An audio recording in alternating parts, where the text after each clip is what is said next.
अक्सर जब बच्चे गलतियां करते हैं तो घर के बड़े बुजुर्ग उन्हें सही रास्ते पर लाने की कोशिश करते हैं। पर ज़रा सोच करके देखिए कि अगर बच्चों के साथ बड़े बुजुर्ग भी गलतियां करने लगे तो फिर क्या होगा। आज की कहानी में भी एक पिता अपनी बच्ची को सही रास्ते पर लाने के लिए खुद एक ऐसे सफ़र पर निकल पड़ता है कि जिस वजह से दो लोग हमेशा के लिए इस दुनिया को ही नहीं छोड़ करके चले जाते हैं, बल्कि उसके बाद कई लोग सलाखों के पीछे भी पहुंच जाते हैं। वाकई में दोस्तों, आज की जो कहानी है ये आपको भी हैरान कर देने वाली है। नमस्कार, आदाब, मैं हसमुद्दीन और आप देख रहे हैं सफ़र क्राइम तक। आज की जो सच्ची घटना मैं आपको सुनाने वाला हूँ, ये घटना है उत्तर प्रदेश की। उत्तर प्रदेश का एक शहर पड़ता है अलीगढ़, और इसी अलीगढ़ का एक थाना पड़ता है सिविल लाइंस। सिविल लाइंस थाने के अंतर्गत एक गांव आता है जमालपुर, और इसी जमालपुर गांव का रहने वाला शकील अहमद। शकील के परिवार में उसकी पत्नी के अलावा 7 बेटे हैं, जिसमें बड़ा बेटा सलमान और दूसरा बेटा आमिर। सलमान जो अपने पिता के साथ ही इलेक्ट्रीशियन का काम करता है, तो वहीं आमिर टाइल्स लगाने का काम करता है। आमिर जिसकी उम्र है लगभग 25 साल के आसपास। बात कर रहा हूँ मैं 6 जून की रात्रि के करीब 10 बजे के आसपास। दरअसल आमिर के नंबर पे एक फ़ोन आता है और बात करते हुए अपने घर से निकल जाता है। पर देर रात तक भी आमिर जब अपने घर पे वापस नहीं आता है, शकील अपने बेटे के नंबर पे फ़ोन करता है, पर अब आमिर का नंबर स्विच ऑफ बताने लगता है। उसके बाद से शकील आमिर के जितने भी दोस्त होते हैं सबके नंबरों पे फ़ोन करता है और अपने बेटे के बारे में पूछताछ करता है, पर बावजूद इसके आमिर के बारे में कुछ भी नहीं मालूम चलता है। और देखते ही देखते पूरी रात गुजर जाती है। अगली सुबह तक भी आमिर ना तो अपने घर पे वापस आता है और ना ही उसका मोबाइल ऑन होता है। पर तभी अगले दिन 10 बजे के आसपास अलीगढ़ के भमोला रेलवे ट्रैक पे एक लड़के का डेड बॉडी पुलिस को बरामद होती है। पुलिस जब डेड बॉडी को चेक करती है तो मालूम चलता है कि उसके शरीर पे कई जगहों पे चोट और घाव के निशान थे, जिसे देख करके पुलिस अंदाज़ा लगाती है कि शायद ट्रेन के सफ़र के दौरान ये लड़का ट्रेन से नीचे गिर गया है, जिसकी वजह से इसकी मौत हो गई है। पुलिस जब उस डेड बॉडी के बारे में वहाँ पे मौजूद लोगों से पूछताछ करती है तो कोई भी व्यक्ति उस डेड बॉडी का शिनाख्त भी नहीं कर पाता है। पर पुलिस जब उसके कपड़ों की तलाशी लेती है तो आखिरकार उसके पॉकेट से एक पर्स मिलता है, जिसमें उसका आधार कार्ड था, जिस आधार कार्ड पे उसका नाम आमिर लिखा हुआ था। आखिरकार आमिर की पहचान हो जाती है। आमिर का जैसे ही आधार कार्ड मिल जाता है, पुलिस तुरंत ही इस बात की जानकारी आमिर के पिता शकील अहमद को देती है। शकील अहमद अपने पूरे परिवार के साथ जब घटनास्थल पर पहुंचता है और जब अपने बेटे को मृत अवस्था में देखता है, सब के सब चीख चीख करके रोने लगते हैं। पुलिस शकील को समझाते हुए कहती है कि तुम्हारे बेटे का एक्सीडेंट हुआ है। इस पर शकील पुलिस वालों को जवाब देता है कि नहीं साहब, मेरे बेटे की हत्या की गई है। दरअसल कल रात को उसके नंबर पर फ़ोन आया था और बातचीत करते हुए अपने घर से निकल गया। उसके बाद से ना तो वो घर वापस आया और ना ही उसका मोबाइल ऑन हुआ। शकील जैसे ही मोबाइल का नाम लेता है, पुलिस अब घटनास्थल की बड़ी बारीकी तरीके से मुआयना करती है, पर बावजूद इसके पुलिस को आमिर का मोबाइल नहीं मिलता है। पुलिस सबसे पहले डेड बॉडी को अपने कब्जे में लेकर पोस्टमार्टम के लिए भेज देती है और फिर शकील के तहरीर पर मुकदमा दर्ज करके इस केस की छानबीन करना शुरू कर देती है। पुलिस इस केस की छानबीन करते हुए सबसे पहले आमिर के मोबाइल नंबर का कॉल डिटेल्स निकालती है। डिटेल्स को जब चेक करती है तो आखिरकार उसमें एक ऐसा नंबर मिल जाता है जिस पे आमिर ने आखिरी बार बातचीत किया था। दरअसल आमिर उस नंबर पे पिछले कई महीनों से लगातार बातचीत करते आ रहा था। पुलिस जब उस नंबर का डिटेल्स निकालती है तो मालूम चलता है कि वो नंबर किसी निशा के नाम पर रजिस्टर्ड है, और ये निशा कोई और नहीं बल्कि आमिर के ही गाँव की रहने वाली है। निशा के अब्बू का नाम है फिरोज अली और माँ का नाम है नूरजहाँ बेगम। पुलिस को जैसे इस तरह का डिटेल्स मिल जाता है, पुलिस अब निशा से पूछताछ करने के लिए उसके घर पे जाती है तो मालूम चलता है कि निशा के घर पे बाहर दरवाजे पे ताला लगा हुआ है और उसका घर का कोई भी सदस्य वहाँ पे मौजूद भी नहीं है। पुलिस जैसे इस तरह का नज़ारा देखती है, पुलिस को भी कहीं ना कहीं अब निशा के परिवार वालों को लेकर शक पैदा हो जाता है। उसके बाद से पुलिस अब निशा के पूरे परिवार को ढूंढना शुरू कर देती है। पुलिस अपनी तमाम कोशिश कर लेती है। 2 दिन का समय गुजर जाता है, पर बावजूद इसके निशा के परिवार के बारे में कुछ भी नहीं मालूम चलता है। पर जैसे ही 2 दिन का समय गुजर जाता है, आखिरकार अगले दिन 10 जून को इधर एटा जिले के बलावन थाना के अंतर्गत एक गांव पड़ता है बहादुरपुर। इसी बहादुरपुर गांव का रहने वाला पंकज तिवारी जब गांव के बाहर नहर किनारे होते हुए अपने खेतों पे जा रहा था तो देखता है कि नहर किनारे झाड़ियों से एक लड़की की कराहने की आवाज़ सुनाई देती है। पंकज जब जाकर झाड़ियों में देखता है तो झाड़ियों के अंदर का नज़ारा देख पंकज के पैरों तले ज़मीन खिसक जाती है। दरअसल उस झाड़ी में एक लड़की काफ़ी गंभीर अवस्था में पड़ी थी। उसके शरीर से काफ़ी मात्रा में खून भी बह रहा था, लेकिन वो लड़की जिंदा थी। पंकज उस लड़की से एक पर एक कई तरह का सवाल भी करता है, लेकिन बावजूद इसके वो लड़की कोई जवाब नहीं देती है। पर पंकज जैसी इस तरह की नज़ारा देखता है, अब वो ज़ोर ज़ोर से चीखने चिल्लाने लगता है। पंकज की चीख पुकार सुनकर आस पड़ोस के लोग भी वहाँ पे इकट्ठा हो जाते हैं और फिर उस लड़की को झाड़ी से बाहर निकालते हैं। तभी उन्हीं में से एक व्यक्ति इस बात की जानकारी बलावन थाने में दे देता है। इधर पुलिस को जैसे ही सूचना मिलती है, पुलिस तुरंत ही अपने टीम के साथ घटनास्थल पर पहुंचती है और लड़की को जब चेक करती है तो मालूम चलता है कि उसके गर्दन पे एक गोली लगी है। चूँकि लड़की अभी जिंदा थी, इसीलिए पुलिस उस लड़की को आनन फानन में लेकर के नज़दीकी हॉस्पिटल में जाती है। डॉक्टर जब उस लड़की का ट्रीटमेंट करते हैं, आखिरकार कुछ घंटों के बाद वो लड़की होश में आ जाती है। लड़की जब होश में आ जाती है, पुलिस अब उस लड़की से जाकर के पूछताछ करती है कि तुम्हारा नाम क्या है। इसमें वो लड़की अपना नाम निशा बताती है। निशा पुलिस वालों से कहती है कि साहब, मेरे अब्बू का नाम फिरोज अली है और मेरी माँ का नाम नूरजहाँ बेगम है। दरअसल मैं इसी मलावन थाना के अंतर्गत बर्थर गांव की रहने वाली हूं, लेकिन मेरा पूरा परिवार अलीगढ़ के जमालपुर में रहता है। निशा जब ये सारी बात पुलिस से बताती है, पुलिस फिर से निशा से सवाल करती है कि तुम्हारे साथ इस तरह की हरकत किया किसने है। इस पर निशा थोड़ी देर सोचने के बाद पुलिस वालों से कहती है कि साहब, मुझे इस हालत में पहुंचाने वाला कोई और नहीं बल्कि मेरा ही परिवार है। दरअसल निशा अपने अम्मी अबू के अलावा छोटा भाई साहिल का नाम लेती है। साहिल जिसकी उम्र है लगभग 14 साल के आसपास। निशा जब अपने परिवार वालों का ही नाम लेती है, पुलिस निशा के ही तहरीर पे उसके अम्मी अबू से पूछताछ करने के लिए बर्थर गांव में जाती है तो मालूम चलता है कि बर्थर गांव में भी जो उसका घर है, उस घर पे बाहर से दरवाजे पे ताला लगा हुआ है। जब वहाँ पे भी निशा के परिवार वाले नहीं मिलते हैं, पुलिस अब अलीगढ़ के जमालपुर गाँव में जाती है।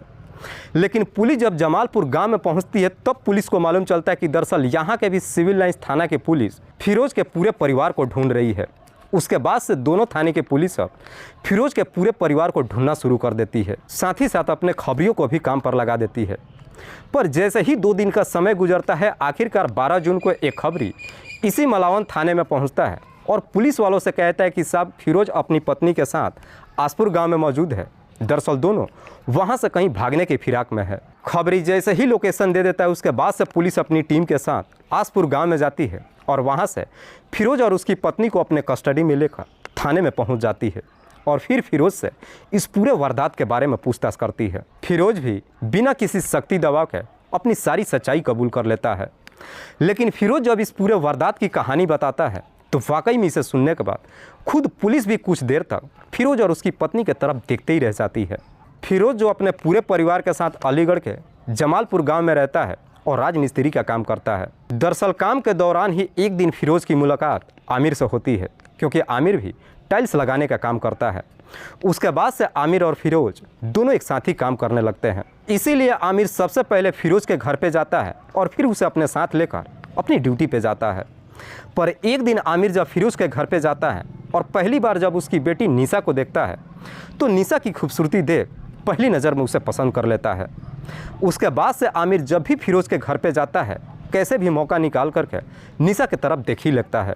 बार बार जब निशा की तरफ देखने लगता है तो निशा को भी समझने में देर नहीं लगता है कि आमिर उसे पसंद करने लगा है। दरअसल इधर निशा भी कहीं ना कहीं आमिर को पसंद कर लेती है। उसके बाद से जैसे ही कुछ दिन का समय गुजरता है, एक दिन आखिरकार आमिर अपनी दिल की बात निशा से कह देता है। आमिर जैसे ही अपने प्यार का इजहार निशा से करता है, निशा भी उसके प्यार को एक्सेप्ट कर लेती है। उसके बाद से आमिर और निशा के बीच में प्रेम प्रसंग शुरू हो जाता है। दोनों के बीच में जब प्रेम प्रसंग शुरू होता है, उसके बाद से निशा और आमिर फ़ोन पे एक दूसरे से बातचीत ही नहीं करते हैं, बल्कि जब भी मौका मिलता है एक दूसरे से मुलाकात भी करते हैं। पर जैसे ही कुछ महीने का समय गुजरता है, आखिरकार एक दिन इस बात की जानकारी निशा के परिवार वालों को मालूम चल जाता है। निशा के अबू फिरोज को जैसे ही मालूम चलता है, फिरोज अपनी बेटी की बुरी तरीके से पिटाई करता है। साथ ही साथ निशा के ऊपर पाबंदी भी लगा देता है, जिसकी वजह से निशा का घर से बाहर निकलना बंद हो जाता है। इसलिए चाह करके भी निशा और आमिर एक दूसरे से मुलाकात नहीं कर पाते हैं। पर दोनों एक दूसरे से मिलने के लिए एकदम से बेचैन हो उठते हैं। इसलिए एक दिन मौका निकालकर आमिर से जाकर मुलाकात कर लेती है। आमिर से मुलाकात तो कर लेती है, लेकिन फिर इस बात की जानकारी फिरोज को मालूम चल जाता है। फिरोज को जब पूरा यकीन हो जाता है कि उसकी बेटी अब उसकी बात नहीं मानने वाली है, आखिरकार फिरोज अपने साले इश्तियाक को घर पे बुलाता है और फिर इश्तियाक से कहता है कि तुम ही अपनी भांजी को समझाओ। इश्तियाक भी निशा को काफ़ी समझाने की कोशिश करता है, लेकिन निशा अपने परिवार वालों की बात मानने के लिए तैयार ही नहीं होती है। हालांकि इसके बावजूद भी फिरोज का पूरा परिवार निशा के ऊपर काफ़ी दबाव डालने लगता है, जिसकी वजह से निशा चाह करके भी आमिर से मुलाकात नहीं कर पाती है। 6 जून को रात्रि के वक्त निशा का पूरा परिवार खाना वाना खाने के बाद छत पे सोने के लिए चला जाता है। उस रात को निशा का मामा इश्तियाक भी घर पे मौजूद था। निशा जब देखती है कि उसका पूरा परिवार छत पे गहरी नींद में सो रहा है, निशा को मौका मिल जाता है। करीब रात्रि के 10:30 बजे के आसपास आमिर के नंबर पे फ़ोन करती है और उसे मिलने के लिए अपने घर पे बुलाती है। इधर आमिर भी निशा से मिलने के लिए काफ़ी बेताब हो रहा था। आखिरकार आमिर को जब मौका मिल जाता है, करीब रात्रि के 11 बजे के आसपास निशा के घर पे पहुंच जाता है। निशा जो अपने घर का दरवाज़ा पहले से ही खोल रखी थी। आमिर जब निशा के घर में पहुंचता है, निशा उसका हाथ पकड़कर कमरे में लेकर चली जाती है और फिर दोनों बैठ करके बातचीत करने लगते हैं। लेकिन थोड़ी देर के बाद निशा के मामा इश्तियाक की नींद खुल जाती है और वो बाथरूम करने के लिए छत से उतरकर नीचे की तरफ आता है।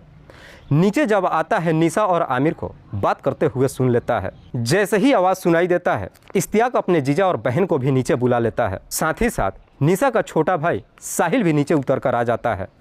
जैसे ही तीनों नीचे उतर कर आते हैं और अपने सामने जब आमिर को देखते हैं, उसे पकड़ करके लाठी डंडों से बुरी तरीके से पिटाई करना शुरू कर देते हैं। आमिर की जब पिटाई करते हैं, निशा उसे बचाने की भी कोशिश करती है, लेकिन निशा का पूरा परिवार आमिर की पिटाई करने के बाद आखिरकार उसकी गला दबाकर वहीं पे हत्या कर देते हैं।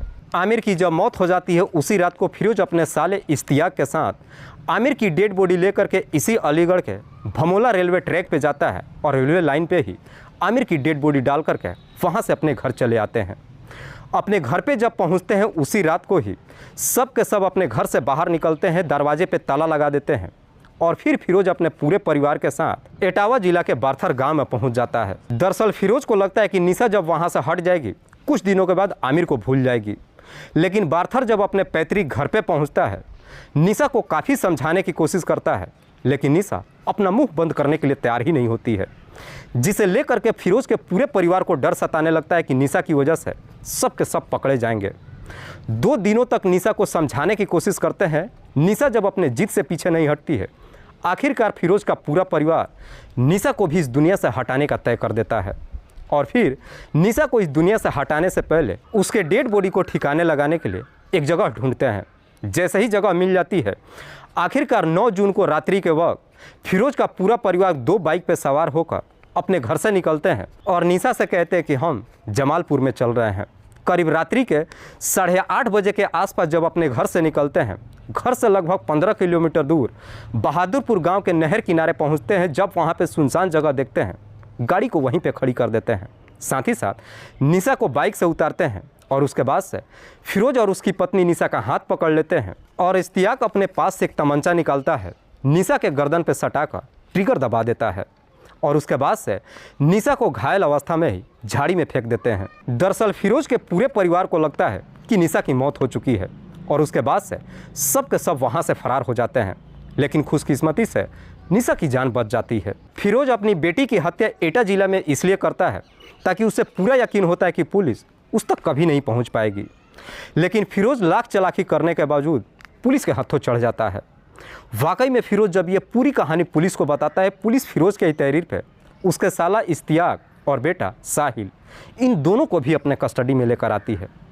फिलहाल पुलिस ने इन चारों आरोपियों को अपने कस्टडी में लेकर इन पे गंभीर धाराओं में मुकदमा दर्ज करके जेल भेज दिया है। लेकिन निशा अभी भी हॉस्पिटल में ज़िंदगी और मौत से अपनी जंग लड़ रही है।